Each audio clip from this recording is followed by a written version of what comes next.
నమస్తే. తెలుగు రాజ్యంకు స్వాగతం. నేను మీ సంధ్య. వైజయంతి మూవీస్ తెలుగు రాష్ట్రాలకు పరిచయం అక్కర్లేని బ్యానర్. ఇక వైజయంతి మూవీస్ అనగానే ప్రతి ఒక్కరికి గుర్తుకొచ్చే ప్రొడ్యూసర్ అశ్వినీ దత్. నిజంగా ఎన్నో మహోన్నత సినిమాలను తీసి తన బ్యానర్కి ఇక తిరుగులేదు అంటూ నిరూపించుకున్న నిర్మాత. అయితే మరొక్కసారి ఇప్పుడు వైజయంతి మూవీస్ గురించి పెద్ద సౌండ్ వస్తుంది. అది దేనివల్ల అనేది మీకు తెలుసు.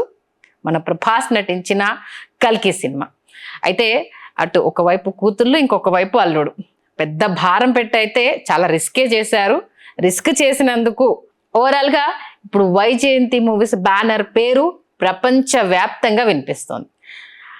అసలు వైజయంతి మూవీస్ ఎక్కడ స్టార్ట్ అయింది? అయితే మధ్యలో అంటే ఆల్మోస్ట్ 2002 ఇంద్రా తర్వాత చాలా సినిమాలు వచ్చినా ఆ రేంజ్ సౌండ్ అయితే ఇప్పుడు కల్కితోటే వచ్చిందనే చెప్పాలి. మరి ఏంటి అసలు వైజయంతి మూవీస్ చరిత్ర ఏంటి?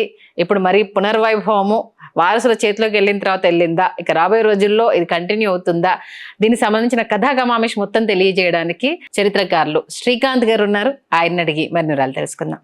శ్రీకాంత్ గారు నమస్తే. సంధ్య గారు, నిజంగా అంటే కేవలం వైజయంతి మూవీస్ కనే కాకుండా కల్కి వల్ల ఒక్కసారి తెలుగు వాళ్ళ సత్తా ఏంటనేది అంటే ప్రపంచవ్యాప్తంగా తెలిసిపోయింది. దాంతోపాటు అంటే ఆడియన్స్ అందరూ ఎంత సంబరపడిపోతున్నారో అశ్వినీ దత్ గారు కూడా నిజంగా అంతే సంబరపడిపోతున్నారు. ఎందుకంటే కొన్ని ఇయర్స్ అయిపోయింది ఆయన ఈ వైభవాన్ని చూడడానికి.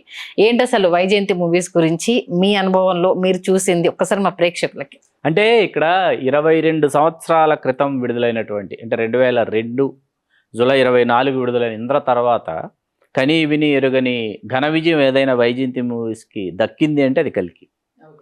22 సంవత్సరాల మధ్య కాలంలో మరి మహానటి లేదా, ఎవడే సుబ్రహ్మణ్యం లేదా అంటే ఏంటంటే మహానటి ఉంది, తెలుగు రాష్ట్రాల్లో విజయం సాధించింది.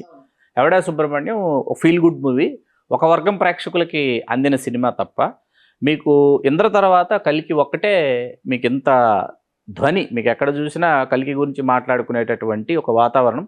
సినిమాకి చాలా కాలం తర్వాత కుటుంబాలకు థియేటర్లకు తరలి రావడం కల్కితో మనం చూసాం మళ్ళీ ఇటీవలి కాలంలో. ఇక్కడ ఇంద్ర తర్వాత అని ఎందుకన్నానంటే కామన్ పాయింట్ ఏంటంటే ఇంద్ర ఇచ్చింది ఒక రచయిత, ఆయన చిన్నికృష్ణ. అందులో కాశీ నేపథ్యంలోనే ఇంద్ర సినిమా ఉంటుంది. కల్కికి వచ్చేటప్పటికి ఇక్కడే కాశీ నేపథ్యమే ఉంటుంది. అది నాకు నిజంగా లింక్ అంటే అక్కడ కాశీ నేపథ్యం, ఇక్కడ కాశీ నేపథ్యం, ఈ రెండు సినిమాలు ఇంత భారీ విజయాలు సాధించడం. ఇంద్ర తర్వాత ఒకసారి మనం చూస్తే వైజయంతి మూవీస్లో వెంకటేష్ గారితో సుభాష్ చంద్రబోస్ అని, ఆ తర్వాత మహేష్ బాబుతో సైనికుడు, తర్వాత మీకు శక్తి కంత్రి తారక్తో, రామ్ చరణ్ లాంచింగ్ ప్యాడ్ చిరుత, ఇవన్నీ చిరుత పాస్ అయిపోయిన సినిమా తప్ప ఇట్స్ నాట్ బిగ్గెస్ట్ హిట్ అన్నట్టుగా అయితే అంటే రామ్ చరణ్ ఎంట్రీ అద్భుతంగా జరిగింది, బాగుంది, బాగా జరిగింది లాంచింగ్ ప్యాడ్ కి. ఓకే, ఇవన్నీ కళాఖండాలు, ఈ దృశ్య కావ్యాలన్నీ ఏంటంటే వైజయంతి మూవీస్ ప్రతిష్టని ఒక విధంగా చెప్పాలంటే మసకపరిచిన సినిమాలు అనమాట ఇవన్నీ. జై చిరంజీవి ఒకటి, చిరంజీవి గారితో నేను జై చిరంజీవి చేశారు, బిగ్గెస్ట్ డిజాస్టర్ అది కదా. ఈవెన్ అశ్వినీ దత్ గారు కోలుకోవడానికి అసలు ఇక సినిమాలంటే భయపడే స్థాయికి ఆల్మోస్ట్ 10 ఫ్లాట్స్ కంటిన్యూస్ గా ఆయన. దాంట్లో శక్తి పరాకాష్ట. ఆయనే ఒక ఇంటర్వ్యూలో శక్తితో శక్తిహీనుడిని అయిపోయాను నేను చెప్పుకున్నారు అశ్వినీ దత్ గారే. అటువంటిది ఏంటంటే ఒక 22 సంవత్సరాల ప్రయాణాలు, 75 సంవత్సరాలు పూర్తి 76 సంవత్సరంలోకి అడుగు పెడుతున్నారు అశ్వినీ దత్ గారు. ఈ వయసులో ఏంటంటే 22 ఏళ్ల క్రితం ఉన్నటువంటి శక్తియుక్తులు కానీ, అప్పుడున్నటువంటి ఆ జవసత్వాలు కానీ ఇప్పుడు ఈ వయసులో ఉండవు. కానీ ఏంటంటే అందరూ ప్రపంచం అంతా నా సినిమా గురించి మాట్లాడుకుంటే వినాలనేటటువంటి ఒక కోరిక ఉంటుంది, బలంగా ఉంటుంది, ఒక అభిరుచి కలిగినటువంటి నిర్మాతకి. మీకు నాకు బాగా గుర్తున్నంతలో అసలు అశ్వినీ దత్ గారు అంటే ఏంటంటే మేము బాగా చిన్నపిల్లలం. అప్పటికి ఆయన చేసిన సినిమాలు ఎదురులేని మనిషి, యుగపురుషుడు, అప్పుడెప్పుడో ఓ సీత కథ ఆయన ప్రారంభ చిత్రం 1974, విశ్వనాథ్ గారి డైరెక్షన్. మాకు గుర్తున్నదంటే జగదేక వీరుడు, జనరేషన్ అది, మా జనరేషన్ కి జగదేక వీరుడు. ఎదురులేని మనిషి యుగపురుషుడు కూడా మేము చూసింది సెకండ్ రన్, ఫస్ట్ రన్ కాదు. అంటే మీరేమో థియేటర్లలో చూసారు, మేము టీవీలలో చూసాము. బాపయ్య గారి డైరెక్షన్. దాని తర్వాత శ్రీనిధి గారు ఇది అడవి సింహాలని ఒక సినిమా చేశారు, కృష్ణ గారు, కృష్ణరాజు గారు, ఈయన అర్జున్ రాజు గారు కలిసి చేశారు అనుకుంటా ఆ సినిమా, రాఘవేంద్ర గారు డైరెక్షన్. ఆ సినిమాలో 2 చింపాంజీల్ని తీసుకొచ్చి ఎక్కడ లేని గ్లామర్ ఆ సినిమాకి తీసుకొచ్చి చిన్నపిల్లలందరూ సినిమా థియేటర్కి రావడానికి కృష్ణరాజు గారి హీరోలు. ఆ తర్వాత కృష్ణ గారితో అగ్నిపర్వతం, రాఘవేంద్ర గారి డైరెక్షన్, అసలు కనివి నేరుగని బ్లాక్ బస్టర్ అగ్నిపర్వతం. అగ్గిపెట్టుందా? అదే అద్భుతం అసలు. తర్వాత ఆఖరి పోరాటం నాగార్జున గారితో, చిరంజీవి గారితో చేయాలనుకుని వెళ్తే చిరంజీవి గారు నేను చేయడానికి ఏముంది కథలో, హీరోయిన్ ఓరియంటెడ్ సినిమా నేను చేయనంటే శ్రీదేవి గారు హీరోయిన్ ఫిక్స్, చిరంజీవి గారిని హీరోగా విహారీ క్యారెక్టర్ కనుక చిరంజీవి గారు చెప్పారంట, వారించారు నేను చేయడానికి. ఈవెన్ సుహాసిని గారు కూడా one of the role. Lakshmi character. Even అంటే ఎందుకు ఆ సినిమా అంత గుర్తుందంటే అప్పుడు సాంగ్స్, సారీ లక్ష్మి రాక్షసుల్లో సుహాసిని గారి పేరు, ఇందులో సునాదమాల. అంటే సాంగ్స్ చాలా యూనిక్ గా ఉంటాయి. ఇళయరాజా గారు కదా. ఇప్పటికి కూడా మా జనరేషన్ కూడా నచ్చేలాగా తెల్ల చీరలో కవితలు నేర్చిన, ఈవెన్ అందులో ఎంత అందంగా ఉంటారు శ్రీదేవి గారు సీరియస్ గా. నాగార్జున గారు కూడా అస్సలు అప్పుడే ఇంకా ఆయనకి హిట్ లిస్ట్ లో అది యంగ్ లుక్ లో చాలా అద్భుతంగా ఉంటారు. తర్వాత ఏంటంటే చిరంజీవి గారితో జగదేకుడిలో వస్తుంది. తర్వాత బాలకృష్ణ గారితో అశ్వమేధం, ఇలా అశ్విని దత్ గారు ఇలా చేసుకుంటూ ఆయన ప్రయాణాన్ని, మహేష్ బాబు గారి లాంచింగ్ ప్యాడ్ మీకు రాజ్ కుమార్, అద్భుతంగా ఉంటుంది మీకు. మనం ఇందాక 22 సంవత్సరాల గమనంలో ఒక సినిమా మీరు చెప్పలేదు, నేను చెప్పలేదు, కళాఖండం బాలు, పవర్ స్టార్ పవన్ కళ్యాణ్ గారు, ఏబిసిడి. ఇట్లాంటి కళాఖండాలన్నీ తీసి అశ్విని దత్ గారు, అసలు ఎందుకు అశ్విని దత్ గారి సినిమాలు తీస్తున్నారు, ఆయనే ఒక ఇంటర్వ్యూలో చెప్పారు. ఎవరో విజయవాడలో పురోహితులు ఉన్నారంట, ఆయన దగ్గరే చెప్పించుకుంటారంట ఈయన జాతకాలవి, నా టైం ఎలా ఉందని. వెళ్ళి ఎలా ఉంది ఇప్పుడు నాకని అడిగితే, రోజు బ్యాంక్కి వెళ్ళు, ఒక 100 రూపాయల నోట్ల కట్టో లేకపోతే 10 రూపాయల నోట్ల కట్టో డ్రా చేసుకుని తీసుకొచ్చి ఆఫీస్లో కూర్చొని చింపేసి డస్ట్బిన్లో వేస్తూ ఉండు అన్నారంట. ఎందుకు స్వామి అని అడిగారంట. అంటే ఏం చేసినా కలిసి రాదు, ఏ సినిమా కూడా ఆడదని చెప్పాడంట. ఓకే, ముందే చెప్పి సినిమా తీకు, ఇలా ఒక నోట్ల కట్ట తీసుకొచ్చి చించి డస్ట్బిన్లో వేసేయి, అంత సుఖం సినిమా తీసి ఎక్కువ డబ్బులు పోగొట్టడం కంటే. అశ్విని దత్ గారు చెప్పింది, నేను కల్పించి చెప్పట్లేదు, అంత నష్టం కన్నా ఈ నష్టం బెటరు అని చెప్పి. అయినా పాపం ఆ సినిమా మీద మక్కువ కావచ్చు, ప్రేమ కావచ్చు, పిచ్చి కావచ్చు, దాంతో సినిమాలు తీస్తూనే ఉన్నారు. ఒక దశ దాటిన తర్వాత వీళ్ళు వాళ్ళ చేతుల్లోకి సంస్థని తీసుకున్న తర్వాత వాళ్ళు ఏంటంటే ఫీల్ గుడ్ మూవీస్ చేయాలి, ఒక కొత్త పందాలోకి వెళ్ళాలి, ప్రేక్షకుల అభిరుచి మారింది, జనరేషన్స్ మారిపోయాయి కాబట్టి అని వాళ్ళు ఫస్ట్ నాగశ్వినికి ఆయన షార్ట్ ఫిలిమ్స్ అవి చేసినప్పటికీ, షార్ట్ ఫిల్మ్ మేకర్ అయినప్పటికీ ఫుల్ ప్లెడ్జ్డ్గా ఎవడే సుబ్రహ్మణ్యం అంటే హ్యాండిల్ చేయగలదా లేదా అని చెప్పేసి. దాని తర్వాత ఇది ఎవడే సుబ్రహ్మణ్యంది ఆయన అశ్విని గారి ఇంటర్వ్యూలో చెప్పినప్పుడు, సినిమా అంతా అయిపోయాక నమ్మకం లేక విజయవాడలో ఒక థియేటర్లో ఆయనను ఎవరు గుర్తుపట్టకుండా మాస్క్ అది పెట్టేసుకొని వెళ్ళేసి అసలు ఎలా ఉంది ఏంటి అనేసి అని ఆయన ఒక సపరేట్గా వేయించేసుకొని సినిమా చూశాక అప్పుడు కొంచెం ఊపిరి పీల్చుకున్నారంట. ఓకే, అప్పుడు నాగశ్విని గారికి ఫోన్ చేసి, బాబు సినిమా బాగా తీసావు, నేను ఎక్స్పెక్ట్ చేయలేదు, ఇప్పటికే చేతులు కాల్చుకొని ఉన్నాను, మా పిల్లలు ఇంకా నేను వాళ్ళ పోరు పడలేక ఓకే అన్నాను, కానీ ఎలా ఉంటుందో ఏమో అనుకున్నాను, చాలా మంచి ఫీల్ గుడ్ మూవీ ఇది అంటే ఆయన ముందే చెప్పారు. కమర్షియల్గా ఆడుతుందో లేదో నాకు తెలియదు, కానీ ఒక డైరెక్టర్గా నువ్వు మాత్రం పాస్ అయిపోయావు, మంచి ఫీల్ గుడ్ మూవీ తీసావు, నేను కొంచెం ఊపిరి పీల్చుకున్నాను అనేసి అని చెప్పారంట ఆయన. నిజంగా అంటే ఎంత భయపడిపోయి ఉన్నారు అనేది అక్కడ దాన్ని బట్టి అర్థమైపోయింది సీరియస్ గా. అంటే వాళ్ళు ఏంటంటే సీతారామం అనేటప్పటికి ఒక క్లాసిక్, అవును, లవ్ స్టోరీ సీతారామం అంటే ఒక ట్రాక్లో పడ్డారు. ఏది వైజయంతి మూవీస్ బ్యానర్ అనేది ట్రాక్ ఎక్కి కొత్త తరం ప్రేక్షకుల కోసం మనం ప్రయాణం చేయలేం. ఎవడే సుబ్రహ్మణ్యం మహానటి, సీతారామం తర్వాత అశ్విని దత్ గారు చెప్పింది నాకు బాగా గుర్తున్నది ఏంటంటే, ఒక లవ్ స్టోరీ తీయలేదన్న ఒక కొరత ఉండిపోయింది, అది సీతారామంతో తీరిందని చెప్పి. కల్కి ఏంటంటే ఇంద్ర తర్వాత ప్రేక్షకులు తండోపతండాలుగా థియేటర్లకి కుటుంబాలతో సహా తరలి వెళ్ళటం అనేది వైజయంతి మూవీ సినిమాల్లో నాకు ఇంద్ర తర్వాత కల్కి కనిపించారు ఆ ప్రేక్షకులు. అంటే థియేటర్స్ మొత్తం హౌస్ఫుల్ అయిపోవడం, ఆల్ షోస్ హౌస్ఫుల్ అయిపోవడం, తర్వాత టికెట్ రేట్లు ఎంత పెట్టినా కూడా ఆలోచించకుండా కొనేయడం అనేది ఇంద్ర తర్వాత మళ్ళీ కల్కి కనిపించింది. ఇక సామ్యం చెప్పాను ఇందాక, అక్కడ కాశీ ఉంది ఇక్కడ కాశీ ఉంది. ఇప్పుడు ఒక కోరిక ఏంటంటే, ఒక తీరని కోరిక ఎప్పటి నుంచో ఉంది. ఇది నా ఒక సినిమా ప్రేమికుడిగా, ఒక సినిమా ప్రియుడిగా నా ఒక్కడి కోరిక కాదు, అది చిరంజీవి గారి అభిమానుల కోరిక కూడా. ఏంటంటే ఇంద్ర ఇచ్చిన చిన్ని కృష్ణ గారు, చిరంజీవి గారికి అశ్విని దత్ గారికి ఇంద్ర ఇచ్చిన చిన్ని కృష్ణ గారు మళ్ళీ వైజయంతి మూవీస్లో ఇంద్ర 2 ఇస్తే ఎట్లా ఉంటుంది అన్నది ఒక కోరిక ఉంది. ఓకే, ఆ కోరిక ఉంది, మామూలు కోరిక కాదండి గురుగారు ఇదైతే. అది ఒక కోరిక. ఇంద్ర 2 అంటే తిరిగి సీమకు వచ్చేసినటువంటి ఇంద్ర, ఈ సీమలో చెందాల్సింది నెత్తుటి మరకలు కాదు నీటి చొక్కలు అని చెప్పినటువంటి ఇంద్ర అక్కడి నుంచి తన ప్రయాణాన్ని మొదలు పెడతాయి. ఎందుకంటే మీ క్లైమాక్స్ మీకు గుర్తుంటే 2 హీరోయిన్లు వస్తారు. ఒక హీరోయిన్ ఇప్పుడు లేరు అనుకోండి, ఆర్తి అగర్వాల్ గారు, మనం తీసుకురాలేము.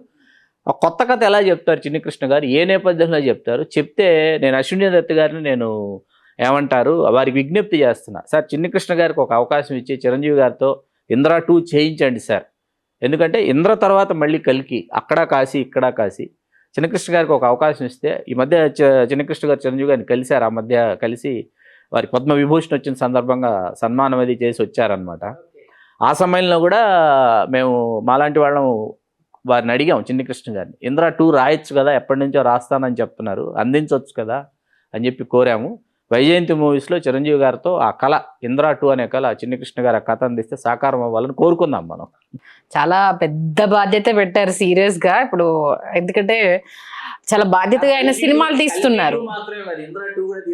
అదేనండి, చిరంజీవి గారు కూడా చాలా బాధ్యతగా సినిమాలు తీస్తున్నారు.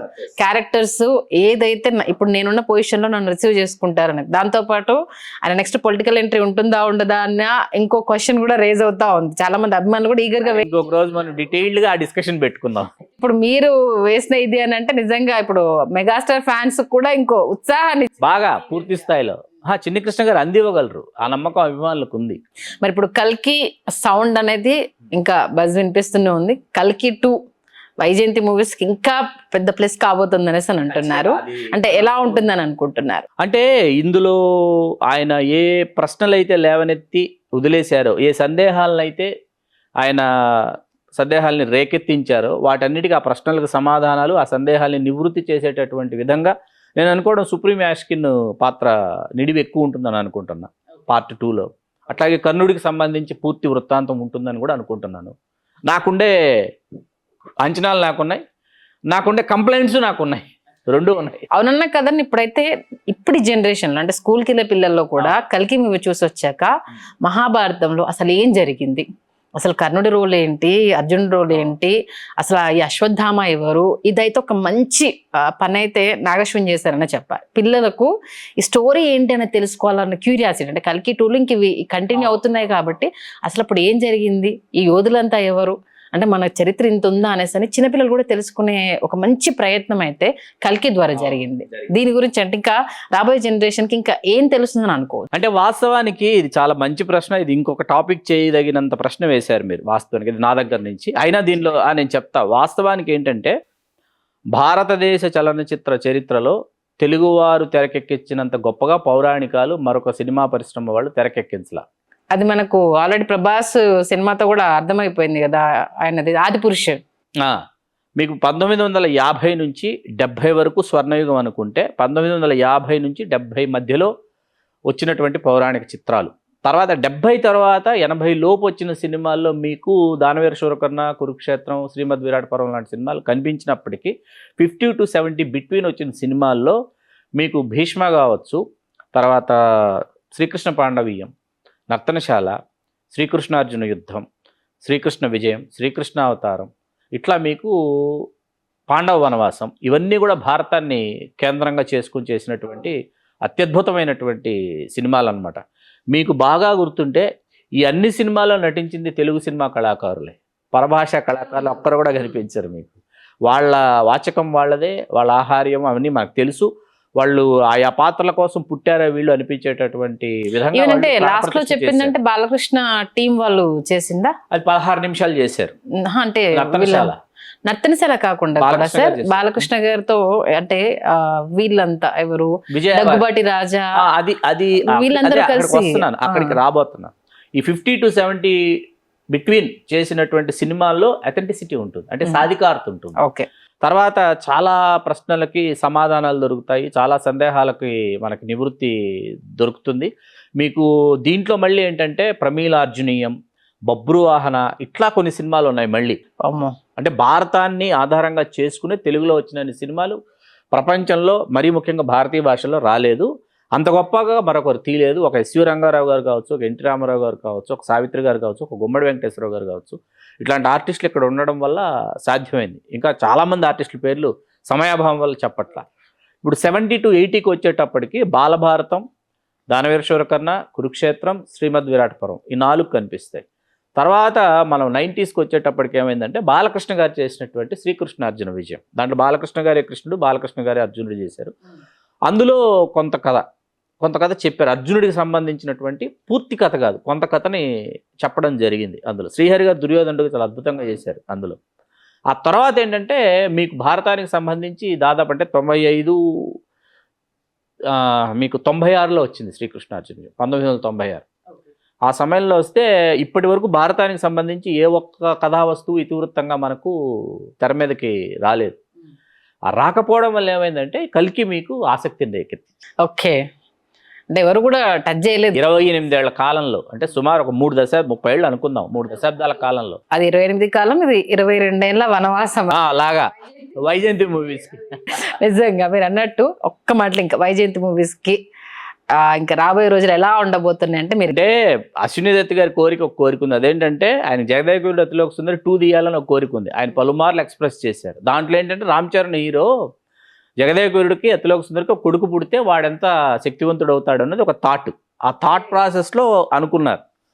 అది ఇప్పుడు జాన్వీ కపూర్ని హీరోయిన్గా పెడతారా, లేకపోతే ఇంకెవరైనా ఇంకా హీరోయిన్స్ ఎవరైనా ఉంటారా, ఇవన్నీ మనం చూడాలి. ఆ 2 తీస్తారా, లేకపోతే ఇంద్రా 2 తీస్తారా, కల్కి 2 ఎలాగ ఉంటుంది, ఈ 2 2లు ఉన్నాయన్నమాట. ఇప్పుడు మరీ ముఖ్యంగా ఏంటంటే ఇంద్రా 2 ప్రేక్షకాభిమానుల నుంచి వస్తున్నటువంటి ఒక కోరిక, ఒక విజ్ఞప్తి. చిన్ని కృష్ణ గారు కథిస్తే మళ్ళీ ఇంద్రా 2 అశ్విని దత్ గారు తీస్తే, చిరంజీవి గారు నటిస్తే ఎట్లా ఉంటుంది అన్నది ఒక కోరిక అనమాట. మీ తరపున నిజంగానే అశ్విని దత్ గారికి మా తెలుగు రాజ్యం తరపున, అంటే మరొక్కసారి తెలుగువాడి సత్తా ఏంటి అనేది ప్రపంచవ్యాప్తంగా మీ వైజయంతి మూవీస్ తరపున వినిపించడము, ఒకప్పుడు వీళ్ళకి ఏం చేత కాదు అనుకున్న వాళ్ళను ఇది మాది కాదు, మా సత్తా ఇది అని ప్రపంచానికి చాటి చెప్పడానికి మీరు చేసిన సాహసం అనేది హ్యాట్స్ ఆఫ్ సార్. మా తెలుగు రాజ్యం తరపున మీ వైజయంతి మూవీస్ ఇంకా చిరకాలం ఇలాగే కంటిన్యూ అవ్వాలి, ఇంకా అద్భుతమైన సినిమాలు రావాలని మనస్ఫూర్తిగా కోరుకుంటున్నాం.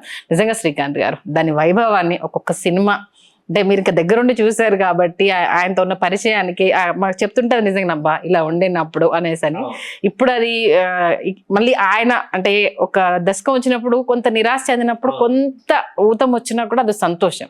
74 ఏళ్ళ వయసులో ఆయనకి ఇప్పుడు హ్యాపీగా అమ్మా మళ్ళీ నా దశాన్ని నేను చూస్తున్నాను, నా వైభవం మళ్ళీ నా కళ్ళ ముందు కనిపించింది, వారసులు లేరని అంటే అంతకు మించిన అద్భుతాలు 2 కళ్ళ ముందు ఉన్నాయి అన్న సంతోషం అయితే ఒక తండ్రికి అంతకు మించి అయితే ఏం లేదు. నిజంగా ఎంత చక్కగా వివరించారంటే సినీ ప్రేక్షకులకైతే ఈ ఇన్ఫర్మేషన్ అయితే చాలా happy. Thank you so much. Please do subscribe to Telugu Rajyam channel. Please do subscribe to Telugu Rajyam channel. Please do subscribe to Telugu Rajyam channel. Hi అండి, నేను మీ ఆర్పీని, నెల్లూరు పెద్దారెడ్డి చేపల పులుసు ఓనర్ని. మీరు తెలుగు రాజ్యం అనే ఈ యూట్యూబ్ ఛానల్ సబ్స్క్రైబ్ చేసుకుని మంచి వీడియోలతో వస్తారు. Thank you so much. Hi people, I'm Sonakshi Verma and you please watch Telugu Rajyam and please subscribe to the channel.